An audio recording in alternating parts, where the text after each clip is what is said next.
আমার 999টা ছেলেপুলেরা সব এক লাইনে জড়ো হয়ে যাও। সারা দেখতে দেখতে এত ছেলেপুলের বাবা হয়ে গেলাম। সবাই শোন, তোদের সবাইকে আমি বিমল বেচতে দিয়েছিলাম, কিন্তু তোদের মধ্যে থেকে একজন আমার বিমল বেচা ছেড়ে নিজের বিড়ি বেচছে। ওই শালার জন্যই আমাদের বিমলের ব্যবসা ঢগে উঠে গেছে। কোন শালা বিড়ি বেচিস? শালা সেই ছোটবেলা থেকে আমি বিমলের ব্যবসা করছি, এমনকি আমার জন্মই হয়েছিল গুটকা গালে নিয়ে।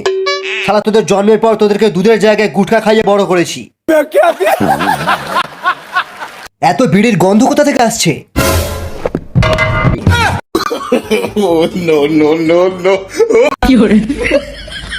দে আমার ছুরি, আজ কেটেই দেবো শালার নিচের বিড়ি। বিড়ি বিড়ি বিড়ি বিড়ি, ওই তো বিড়ির গন্ধ পেয়ে গেছি। ও বাবা, এ তো রজনীগন্ধা ওলা। ও বাবা, ট্রেন ধরতে গিয়ে আর বিড়ির প্যাকেটটা কেনা হলো না। আর কি ট্রেনেতে হাঁকতে পারবো? এমনিতেই ট্রেনের বাথরুমে যা ভূমিকম্প হয়। কি ব্যাপার, কোথা থেকে বিড়ির গন্ধ আসছে? ও, বাথরুম থেকে আসছে। ও, ট্রেনে তো বিড়ি খরচের অভাব নেই। তুই একটা বিড়ি ঝেড়ে খাওয়া যাবে। জয় রামকৃষ্ণ, দেখকে আসি কোন দিক থেকে গন্ধটা আসছে।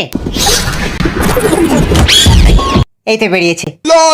শুনছেন ম্যাডাম, আপনার বিড়ির প্যাকেটটা কোথায়? অসভ্য ছোট লোক না, লজ্জা লাগে না? আরে দরজা খোলো, দরজা খোলো, বাহুবলী মাল তুলে এনেছে। এই শালা, কি মেয়ে পটিয়েছে রে? 1 নম্বর মেয়ে পটিয়েছে। কি করে তুললো?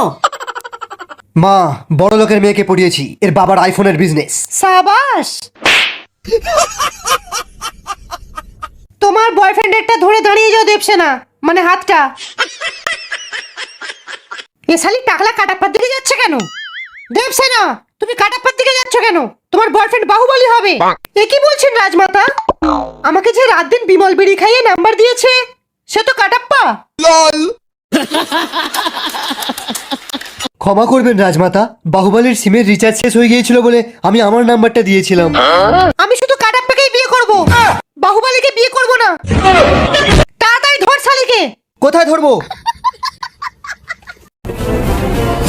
দেবসেনার গায়ে যদি কেউ হাত দেয়, তাহলে ভেবে নেবে বাহুবলীর বিচিতে হাত দিয়েছো।